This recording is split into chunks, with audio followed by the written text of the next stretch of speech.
La verdad que cuando vos tomás la proporción de la industria en el PBI argentino, que anda alrededor del 30%, es mayor que en Europa o que en los Estados Unidos, donde anda alrededor del 20% en los países europeos y en los Estados Unidos. Es decir, la Argentina es más industrial que Estados Unidos y que Europa, porque la proporción que aporta la industria al PBI es mayor. El problema que tiene la Argentina es un problema de competitividad en todos los sectores, con excepción probablemente del sector agropecuario. Entonces el problema es algo que los industrialistas, que son los mismos que los nacionalistas, porque la nación es el artefacto típico del área industrial. Y nosotros estamos pasando a una sociedad global de la información, del conocimiento, donde la producción de riqueza, y cuando digo riqueza no me refiero solo a la riqueza material, hablo también de la riqueza simbólica, es la producción de factores intangibles.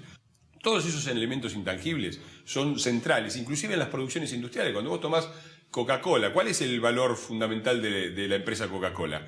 ¿Las fábricas, los depósitos, los camiones, los elementos tangibles? ¿O son el logo de Coca-Cola, el nombre Coca-Cola y la fórmula? Ahora, Fernando, todos estos tres elementos que son los que le dan valor a la compañía son intangibles, son conocimientos, son información. Cristina Kirchner lo que diría es: todo esto es lo que llevó a Grecia a la crisis, ellos tienen que abandonar el euro, abandonar toda esta y ir de vuelta a lo suyo.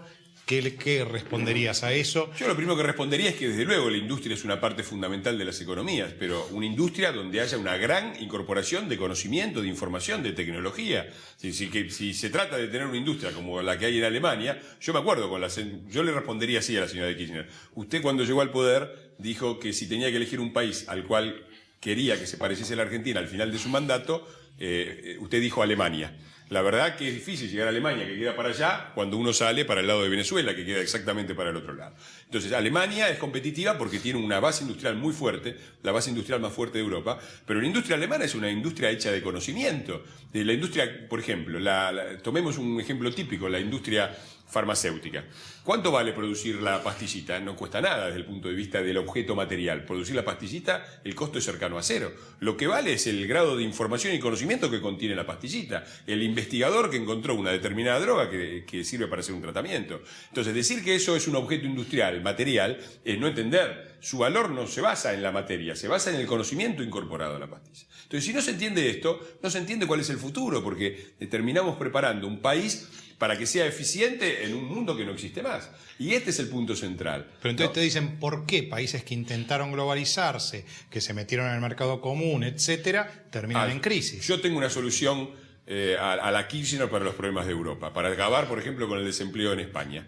Que mañana le paguen a los obreros españoles lo mismo que le pagan a los obreros argentinos. Se terminó la desocupación en 3 días. Así es fácil terminar con la desocupación. En Argentina hicieron eso.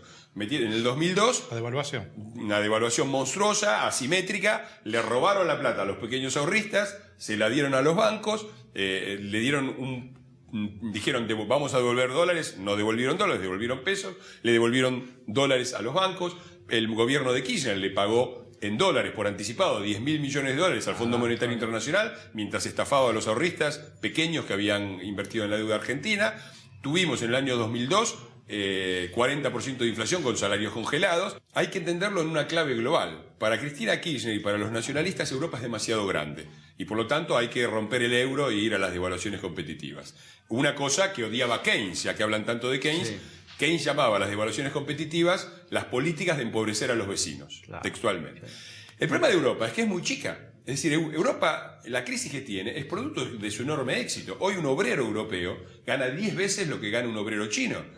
Y compite Europa en un mercado global cada vez más interconectado, donde en un lado pagan salarios de $300 por mes y en Europa un obrero que recién empieza gana $3.000 por mes, más lo que se lleva el Estado. Pero como los salarios no los podés bajar, y si tampoco devaluás porque estás en el euro, ¿cómo lo resolvés? ¿Cómo se resuelve? Yo creo que se resuelve avanzando. El problema que tiene Europa es lo que yo llamo en el libro asincronía.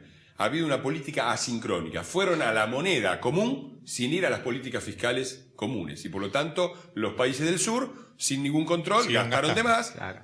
No tuvieron políticas de competitividad, las políticas fiscales son diferentes en Grecia que en Alemania, etcétera, etcétera, etcétera. Y en forma más profunda, la causa fundamental de la crisis mundial actual, europea, y norteamericana también, ¿no?, es que hay una globalización tecnológico, científico, una globalización económica y no una globalización política. La única manera de controlar un mercado loco y desenfrenado es con no un Estado-nación, es absolutamente incompetente. Aún el mercado, aún el Estado más grande del mundo, que sería Estados Unidos, es incompetente frente a un mercado mundial.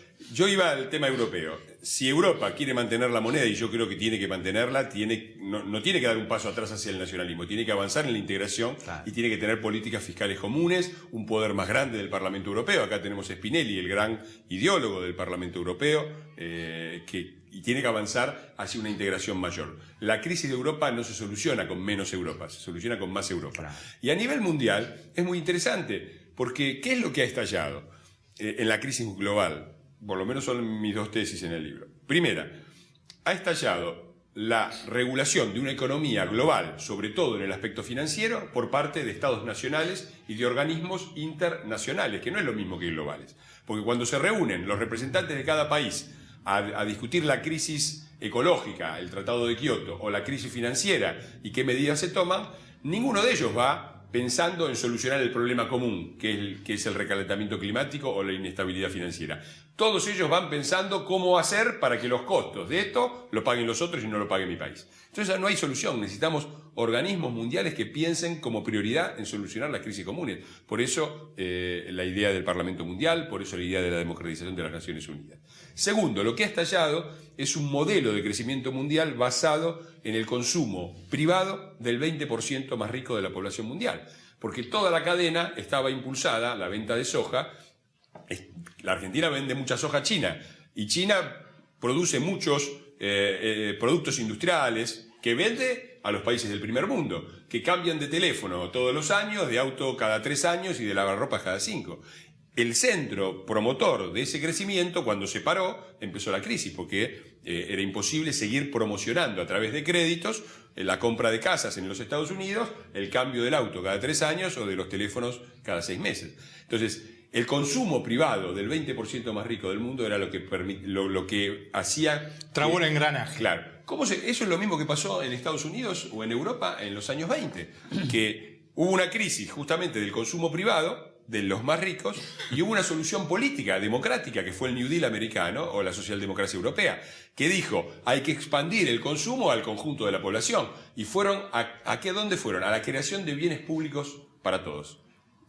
La gran red de ferrocarriles y autopistas que cubrió Europa y que cubrió los Estados Unidos, los hospitales, las escuelas. Esto es lo que hoy está planteado a nivel global. Pasar de un modelo basado en el consumo privado del 20% más rico a un modelo de producción global. La nueva frontera de la economía global es la producción de bienes públicos para el 80% más pobre de la humanidad. Escuelas y hospitales para todos. En vez de plasmas para todos. No, escuelas carreteras y hospitales, para todos. Escuelas, hospitales, ferrocarriles, infraestructura transporte público para todos, computadoras para todos, una red de conectividad global de internet, wifi en todos lados. Esa es la nueva frontera de crecimiento de la economía. El problema que hay es que eso no se puede impulsar si no hay un poder político, porque lo que impulsó ese cambio en Estados Unidos y en Europa fue el poder político democrático de Roosevelt o de las socialdemocracias europeas. Necesitamos estos instrumentos políticos, necesitamos avanzar hacia un Parlamento Mundial, necesitamos avanzar en la integración regional, que es otra parte fundamental de la construcción de formas políticas de una democracia global. Y parte de eso sería, en tu opinión, un cambio de paradigma en la política argentina. Bueno, la Argentina tiene que dar un paso adelante. Me parece que está muy claro que lo muy poco que podía aportar el kirchnerismo y el populismo está completamente agotado. Me parece que es muy claro que necesitamos un país abierto inteligentemente al mundo. No hay que repetir la experiencia errada de los 90 de la apertura indiscriminada. Hay que repensar y sobre todo hay que pensar. La Argentina tiene una extraordinaria oportunidad porque es un extraordinario promotor. A ver, la Argentina le fue muy bien en un primer periodo donde la riqueza venía de los recursos naturales, sobre todo, las grandes extensiones de campo y la organización que también la hubo de la explotación de eso. Le fue muy bien. Cuando en la época industrial la riqueza se empezó a producir con el trabajo físico repetitivo, a la Argentina le fue muy mal. Y es porque los argentinos somos muy malos por el trabajo físico repetitivo. A los argentinos no nos gusta estar sentados 10 horas. A los chinos supongo que tampoco, pero los chinos se bancan mejor estar sentados 10 horas haciendo un trabajo físico repetitivo, como Carlitos Chaplin en tiempos modernos, ajustando tuercas, Lo hacen mucho mejor los chinos que los argentinos. Por eso la Argentina no tiene grandes maratonistas, no tiene grandes nadadores en todos los deportes. Es decir, ha tenido excepciones, pero nosotros donde hemos sido buenos no es en los deportes de trabajo físico repetitivo, sino en los trabajos donde hay que poner inteligencia, creatividad, estrategia. Por eso tuvimos grandes futbolistas, enormes, grandes basquetbolistas, voleibolistas, tenistas, en donde hay que aplicar la inteligencia al contexto. Los argentinos somos buenos. Y eso es lo que nos está pidiendo el mundo. Es decir, al mismo tiempo el gobierno dice, no, el trabajo físico repetitivo, eso es como agarrarlo a Maradona y ponerlo a correr la maratón. Probablemente sea un maratonista más o menos bueno o mediocre, pero su especialidad es otra. Yo creo que a la Argentina le ha llegado el tiempo de un tiempo mejor, de un tiempo de respeto de las instituciones, que son la parte inmaterial del país. ¿Qué son las instituciones y las prácticas políticas? Y la lucha contra la corrupción. Es la parte inmaterial, intangible de una economía, que en una economía basada en intangibles es cada vez más decisiva. Mucha suerte con la modernidad global de Sudamericana y muchas gracias por haber concurrido a Aguafiestas. Muchísimas gracias a ustedes, es como siempre un gusto estar charlando con vos y con Juan José. Muchas gracias, Fernando.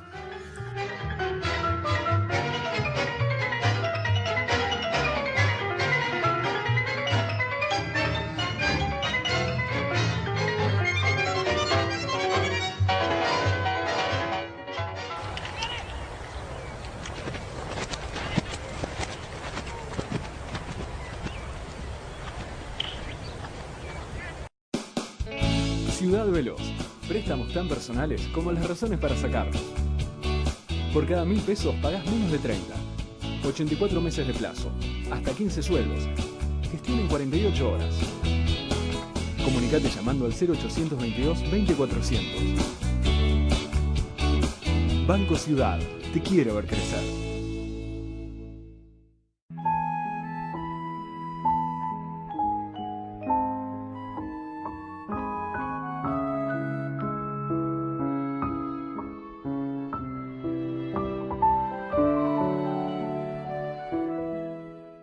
UCES, la excelencia, un compromiso. www.uces.edu.ar